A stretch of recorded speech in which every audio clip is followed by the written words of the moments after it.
We always do, it is time now to check in with Paul Feinbaum, presented by Allstate. Paul, good morning. Another crazy week. I think I would like to start with the Georgia Bulldogs, who gave a big, emphatic foam finger, I told you so, in a season where they've otherwise looked lackluster. No doubt about who one of the best teams in the country is after last night. Yeah, I don't want to take anything away from Carson Beck or Kirby Smart, but we really owe Georgia really owes that victory to Ward Manuel and the CFP committee because Matt spending 2 days in Athens over the weekend, that's all I heard. I talked to Kirby Smart 2 different times. He was seething off camera. You saw a little bit of it after the game, and I know it sounds far-fetched to say that that was the motivating factor, but because they already were in a dire strait, they were. I have rarely seen a place more ready to explode, and we saw that in the second half. I don't think we should be surprised. It was only the biggest game of Carson Beck's career. Can you imagine had he thrown a couple interceptions and Yeah. lost the game? I mean, his legacy literally in the trash heap. But they pulled it out. Now all the questions that were being asked about Georgia get flipped over to the loser on Saturday night. Yeah, Carson Beck, 25 of 40, 347 yards, 2 touchdowns. Most importantly, no mistakes. I do want to say this or ask you this about Georgia because it's not like Georgia was sitting here with one loss, or it's not like they were sitting here undefeated and being disrespected because the losses have been close. Fact of the matter is, I know they got the hardest schedule in the country, but it's a schedule that includes 2 losses in front of it for Georgia. So it wasn't coming out of nowhere. So for them to feel disrespected, that's fine. But really, from the cocktail party and the 2 losses, did we really have any reason to suspect otherwise that maybe Georgia was kind of right where they needed to be until they proved us otherwise? Yeah, no, but for the Georgia people, and I'm talking about, I talked to Josh Brooks, the athletic director, who took a wild haymaker at the committee on Friday on our program, and Kirby and all the things that we've talked about. They just looked at not only the schedule, there was a little bit of poppycocking about Texas's schedule as well from the Georgia people. And I know that's verboten in the SEC to talk about one of your brothers, but I heard plenty of people say that that Texas has had the easiest SEC schedule since Tulane was a member in the 60s. And I Wow. think you can back that up. But it was about that Clemson game. I mean, they really are proud that, they wrap their arms around playing Oregon and Notre Dame and schools like that, even though last year, if you remember, they had the easiest schedule in the country. But uh, I feel like they have been right. And Kirby also talked about planning for the playoffs. I mean, this is in the off season, Yeah. and he said, he as much as said, we knew we were going to lose a game or two. We just didn't know to what degree. And he was planning for a 16, 17, 18 game schedule, not the predictable 12 game schedule. Yeah. And look, I mean, when you look at Georgia's schedule from a year ago, I mean, it certainly was kind of on the flip side where they got the benefit of a pretty decent grid. But I hear what they're saying about Texas. But it goes into that point because we hear this all the time. It is funny because the SEC right now, top to bottom, the depth, they're kind of cannibalizing each other. I still don't think that's going to affect them too much come playoff Sunday. I mean, South Carolina is one of the hottest teams in the conference. They've got a slim chance, but they're probably going to be on the outside looking in. But there are years, Paul, because there aren't divisions anymore, because there's so many teams, it's kind of cyclical. There are going to be teams who get the luck of a pretty favorable draw, and it's what you do with that draw when you get it. And Texas is just taking advantage of it. Look, they played awful against Georgia. Georgia handled them pretty easily. But if you were the SEC and you're looking at some of these schools, like that's the schedule. Georgia benefited from it a year ago. I mean, they still got left out of the playoff, but they wouldn't have if it was 12. Yeah, Georgia had Oklahoma on the schedule a year ago, not to go back to 23, but and then that got taken off. The schedules are uneven.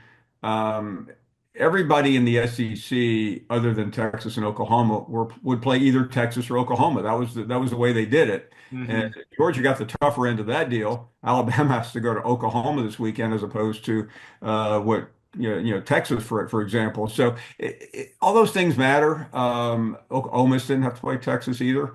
So what I think was remarkable is that Kirby Smart just he was different. I've been around him a lot as you have, Matt, and the last couple of years you could feel the pressure of defending and going for the three-peat. He was back to being an underdog yesterday, as crazy as that. He was a 9.5 point favorite. I want before anybody jumps out of there. Correct. But he acted like an underdog, and he is masterful at that. And he, did that have anything with Carson Beck? I think Carson Beck just finally calmed down. He literally tried everything under the sun, and it worked. He got a couple of good catches too, and that's what he wasn't getting in the past. And one thing that also helped them was Tennessee. Mhm. They have a good running game. They have no passing game. We haven't seen it all year in the games that matter, and it simply escaped them last night. They had no way to come back. And I don't want to say this disrespectfully for Tennessee, but I watch a lot of college football because we're there Saturday. So I've 16 hours every week, start to finish. And you start IDing teams where you're like, you know what? A loss is probably going to find them. This team lives dangerously. They're winning, but it's not impressive. And I felt like going into this game, that was kind of Tennessee's label. Yeah, they've got some wins. They beat Alabama. There's been some good stuff there. But to your point, the Josh Heupel high flying offense Mm. hasn't been that with Nico Iamaleava, who still throws a great football and who's still one of the best young quarterbacks in the country. But at the end of the day, you were looking at a team that was relying heavily on their running back, Dylan Sampson, a good defense, and hoping to get away with it. And it finally just wasn't enough.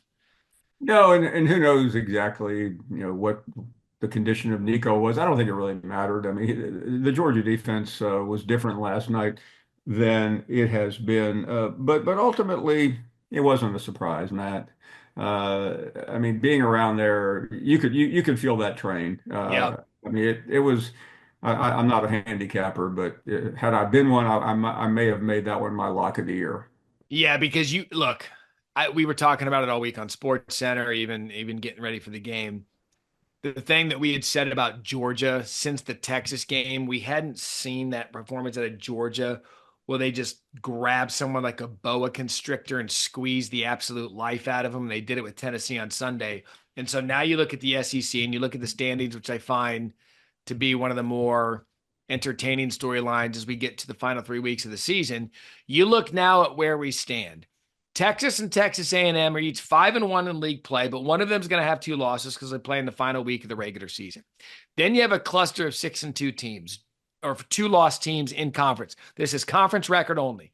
Georgia 6-2, Tennessee 5-2, Alabama 4-2, Ole Miss 4-2, South Carolina 5-3. That's the line of demarcation of anyone who has an opportunity to play for an SEC championship. So, Paul, when you go top to bottom, and I think metrically, if that's a word, Alabama has the best chance to play in the SEC championship game with two losses.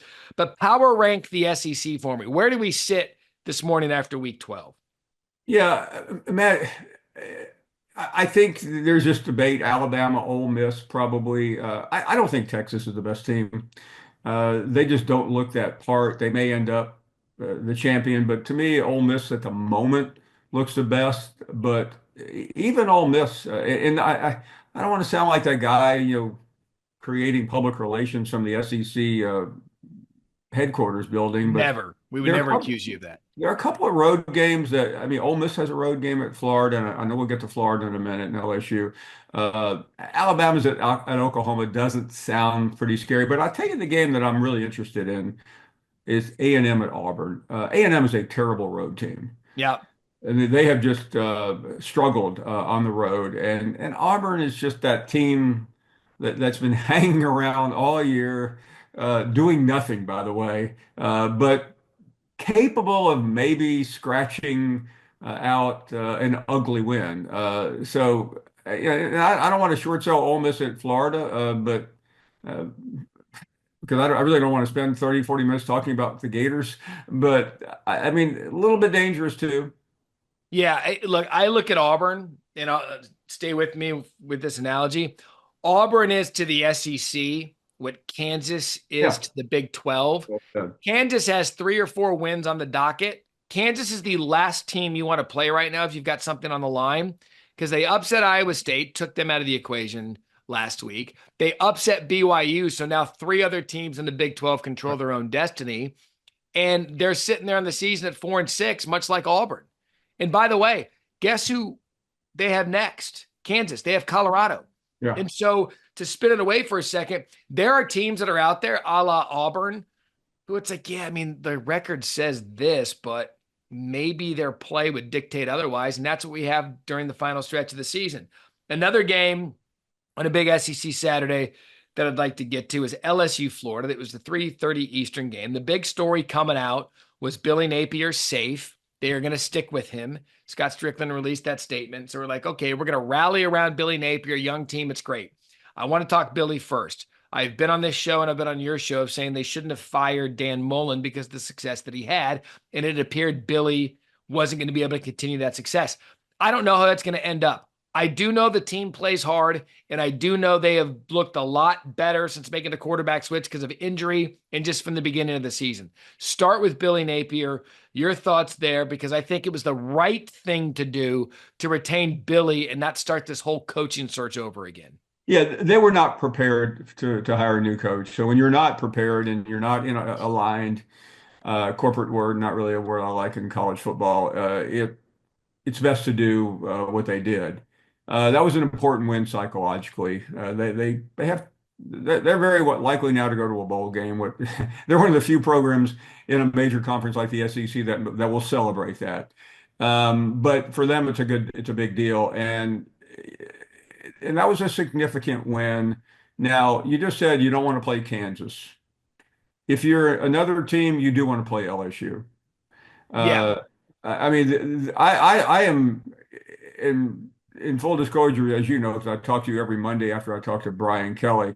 It's something that came about 2 years ago, and we really enjoyed the relationship. And in the last few weeks, it's just downright like riding a roller coaster at Six Flags because it's almost indescribable what a hot mess LSU is at the moment. I mean, you see Kelly yelling at players. I'm yelling back at him. You see the Notre Dame fans chirping, especially if they get through the next 2 weeks and make the playoffs.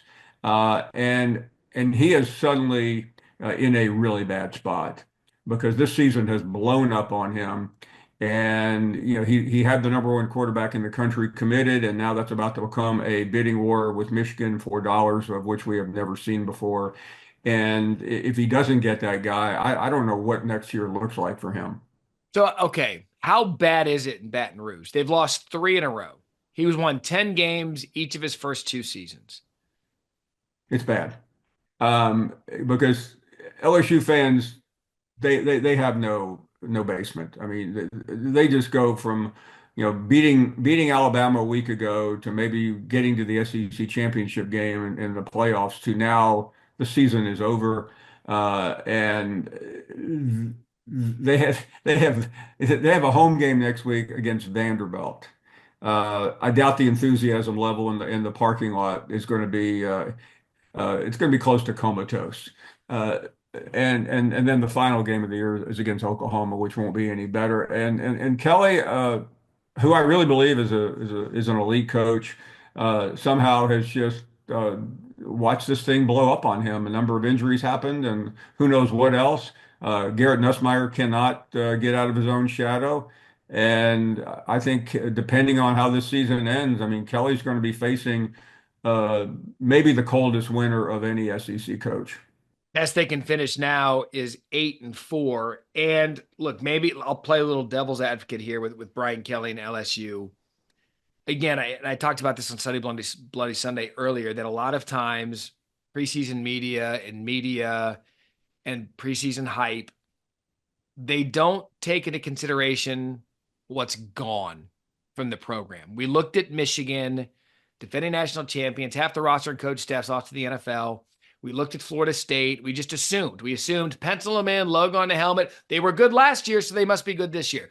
Is it possible that you could look at LSU and be like, oh, you know what? Jaden Daniels, who's tearing it up in the NFL right now, won the Heisman Trophy, number 2 pick overall, gone. You know what? Malik Neighbors is actually pretty good. Gone. You know what? Brian Thomas Jr., actually pretty good. Gone.